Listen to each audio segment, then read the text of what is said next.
شخص آیا, اس نے کہا جی آپ بھی بیمار ہوتے ہیں, میں تو کبھی بیمار نہیں ہوتا, سالوں بیت گئے میں کبھی بیمار نہیں ہوا. حضور نے فرمایا اٹھ کے جا توبہ کر, اٹھ کے جا اور توبہ کر, تجھ سے تو اللہ ناراض ہے تو کبھی بیماری نہیں ہوا, تجھ سے تو رب ناراض ہے, کبھی تیرے قریب بیماری نہیں آئی. فرعون نے خدائی کا دعویٰ کیا تھا اور 300 سال تک اس کے پیر میں کبھی کانٹا بھی نہیں چبھا تھا, سر میں کبھی درد بھی نہیں ہوا تھا. یہ سزا ہوتی ہے, اللہ ڈھیل دے دیتا ہے بعض اوقات, یاد رکھیں بعض اوقات یہ سزا ہوتی ہے اگر بیماری نہیں ہے تو. لیکن بیماری رحمت بن کے آتی ہے, بیماری شفا بن کے آتی ہے, وہ بندے کی خطائیں لینے کے لیے آتی ہے. اور اگر تو کبھی تھوڑا تھوڑا بیمار رہنے لگا تو پھر سمجھ تجھ پہ فضل ہونا شروع ہو گیا, رحمت کے دروازے تیرے لیے کھلنے لگے ہیں, وہ تجھ پہ مہربان ہو گیا. اللہ کے بندے اکثر علیل رہتے ہیں, اکثر ان کی طبیعتوں میں کمزوریاں رہتی ہیں, اکثر بیمار رہتے ہیں, اور بزرگوں کے حالات پڑھیں تو پتہ چلتا ہے کہ کہیں کہیں کچھ نہ کچھ معاملات زندگی کے ساتھ رہے. ساتھیوں یاد رکھیے گا, یہ تو علامت ولایت ہے, یہ تو اللہ کا بندہ ہونے کی علامت ہے. بیماری کا آنا, کمزوری کا آنا, کہیں تکلیف کا آنا گھر میں, یہ کوئی ایسی بات تو نہیں. اور پھر بیمار کو پرہیز بھی کرنی چاہیے, بیمار کو, سبحان اللہ. اب ہمارا مزاج ہے نا, یہ لنگر دا حلوہ ہے جنہ مرضی کھاؤ, یہ کدھر سے نکالا جی آپ نے, یہ کیا بات ہوئی جی, یہ تسی جی کرو اللہ رسول کا نام لے, یہ کیسی بات ہے جی بھائی, یہ کس نے آپ کو کہاں سے نکلی ہے یہ چیز. الحمدللہ میں لنگر کا قائل ہوں, لنگر پکتا ہے, کھلاتے بھی ہیں کھاتے بھی ہیں, لیکن ایک بات یاد رکھیں, حضرت علی المرتضیٰ کی طبیعت علیل تھی, ایک جگہ پہ حضور کے ساتھ مہمان ہوئے, وہاں کھجوروں کی بنی ہوئی کچھ چیز پکی, حضرت علی نے کھانا چاہی, حضور نے منع فرما دیا, میں تیرے لیے بہتر نہیں, تیرے لیے بہتر ہے جس اللہ رسول کا نام لے کے ہم کھائے جا رہے ہیں اور وہ چیز ہمارے لیے مضر صحت ہے, وہی تو رسول پاک اپنے سامنے بٹھا کے منع فرما رہے, تو میں تیرے لیے ٹھیک نہیں. اور پھر ان کے گھر میں سرکہ بن کے آیا, حضور نے فرمایا علی اس میں سے کھاؤ, یہ تمہارے لیے بہتر ہے, اس لیے کہ حضور سب سے بڑے طبیب ہیں کائنات کے, رسول پاک کائنات کے سب سے بڑے. اور ڈاکٹر تو نسخے بدلتے رہتے ہیں نا, ڈاکٹر صاحب کے پاس دوائی لینے جاؤ, اگلے دن جاؤ جی ٹھیک, میں نے دوائی بدل دی, اب آپ ٹھیک ہو جائیں. بخاری شریف کی حدیث ہے, میرے حبیب پاک کے پاس ایک شخص, یا رسول اللہ میرے بھائی کو دست آ رہے ہیں, حضور نے فرمایا جا کے شہد پلا. آیا, کہا یا رسول اللہ کو زیادہ ہو گئے ہیں, حضور نے فرمایا جا شہد پلا جا کے.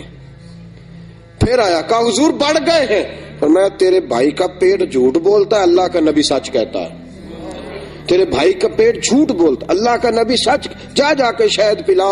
وہ کہتے ہیں گیا, جا کے شہد پلایا, اللہ نے شفا عطا فرما دی. حضور علیہ الصلوۃ والسلام طبیب اعظم رسول کریم صلی اللہ تعالی علیہ وسلم نے منع فرمایا, یہ تیرے لیے بہتر نہیں ہے, تم اسے استعمال نہ کر.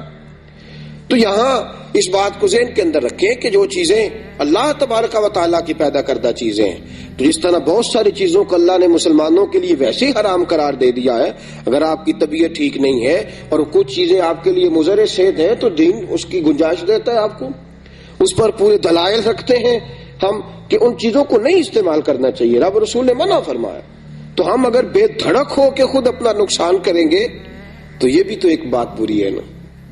وہ ایک روایت میں آتا ہے کہ 10 آدمی, فتوح شام نے لکھا ہے کہ جب حضرت سعد بن ابی وقاص رضی اللہ تعالیٰ عنہ کی سرپرستی میں یرموک کا جو ہے وہ مار کا فتح ہوا ہے, تو وہاں 10 آدمی تھے جو پیاس سے تڑپ رہے تھے.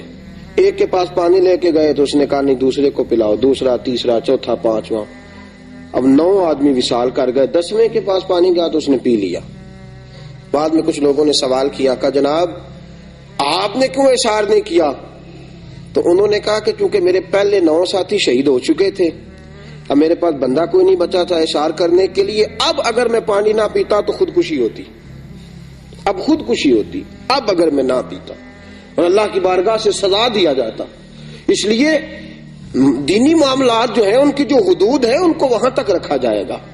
ہم اپنی مرضی سے اپنی ذات کے لیے، نفس کی خواہش کے لیے دین کی تشریحات، توضیحات، تعبیرات کو نہیں بدلیں گے. جہاں تک معاملہ ہے اس کو وہیں تک محدود کیا جائے گا. تو جو پرہیز کرنے کا ڈاکٹر حکم دیتا ہے، بتاتا ہے کسی کو، اور طبیب اس کو بتلاتا ہے کہ یہ چیز تیرے لیے اچھی ہے، یہ بری ہے، اس کو پرہیز کرنا چاہیے، اس لیے کہ جان اللہ کی نعمت ہے، یہ رب کریم نے اس کو عطا فرمائی ہے، اس کی حفاظت کرنا اس کے لیے ضروری ہے. میرے ساتھیو، تیمارداری، بیمار کے بارے میں جو احکامات ہیں. اب ہے معاملہ تیمارداری کا. حضرت سعد بن ابی وقاص رضی اللہ تعالیٰ عنہ فرماتے ہیں میں بیمار ہو گیا تو میں نے اپنی بیٹی سے کہا، بیٹی کسی کے ہاتھ حضور کو پیغام بھیج، رسول پاک کو پیغام بھیجو، بتاؤ کہ سعد بیمار ہے. فرماتی ہیں کہ میری بیٹی نے پیغام بھیجا، رسول پاک تشریف لائے. اور یہ تیمارداری نا درد دل سے ہوتی ہے. حضرت سعد بن عبادہ فرماتے میں بیمار ہو گیا تو بڑے سپہ سالار تھے، بڑے جذبے والے صحابی تھے. حضور میری تیمارداری کرنے آئے تو رسول پاک نے میرے ہاتھ کے اوپر ہاتھ رکھا تو فرماتے ہیں کہ میں نے حضور کا چہرہ دیکھا تو پیارے مصطفیٰ کی آنکھوں میں آنسو تھے. تیمارداری کرنے ہیں، درد دل ہے نا، محبت ہے غلام کے ساتھ. بعض اوقات بچے بیمار ہوں تو ماں باپ کی آنکھیں باہر آتی ہیں، محبت ہے. ہاتھ رکھا تو حضور رو پڑے تو ساتھ جو صحابہ تھے ان سب کی آنکھوں میں بھی آنسو آ گئے. یہ درد دل ہے. حضرت سعد بن ابی وقاص فرماتے ہیں کہ رسول پاک میری تیمارداری کرنے آئے تو میں رو پڑا. میں نے کہا یا رسول اللہ اب میں نہیں بچوں گا، بس یہ بیماری جان لیوا ہے. حضور میں وصیت کرنا چاہتا ہوں. کتنی وصیت کروں؟ میرا دل کرتا ہے کہ 1/3 مال گھر والوں کو دے جاؤں، باقی سارا اللہ کی راہ میں. حضور نے فرمایا نہیں، 1/3 اللہ کی راہ میں، باقی سارا اپنے ورثاء کے لیے وصیت کرو. اور جہاں تک تمہارے جانے کا خیال ہے فرمایا اللہ تمہیں شفا بھی دے گا اور زندگی بھی عطا فرمائے گا. جہاں تک تمہارے جانے کا خیال ہے اور تمہاری اس بات کا تعلق ہے کہ اب نہیں بچوں گا، اللہ شفا بھی عطا فرمائے گا اور زندگی بھی عطا فرمائے گا.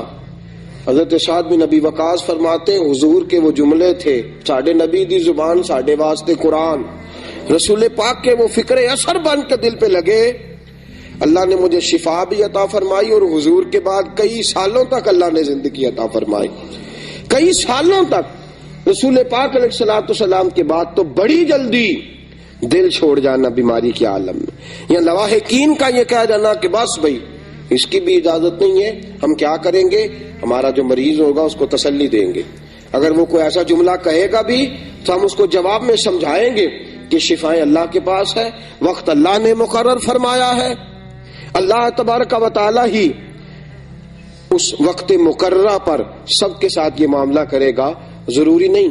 اعلیٰ حضرت رحمت اللہ علیہ فرماتے ہیں کئی دفعہ ایسا ہوتا ہے کہ بیمار تندرست ہو جاتا ہے اور تیماردار کا وقت آ جاتا ہے، وہ رخصت ہو جاتا ہے، بیمار تندرست ہو جاتا ہے، اس کو شفائیں مل جاتی. تو یہ کوئی ضروری نہیں کہ جو بیمار ہے وہی جانے والا ہے. یہ تو سب کو تیاری رکھنی چاہیے. میرے ساتھیوں، جب کوئی بیمار ہوتا ہے نا تو وہ کمزور ہو جاتا ہے.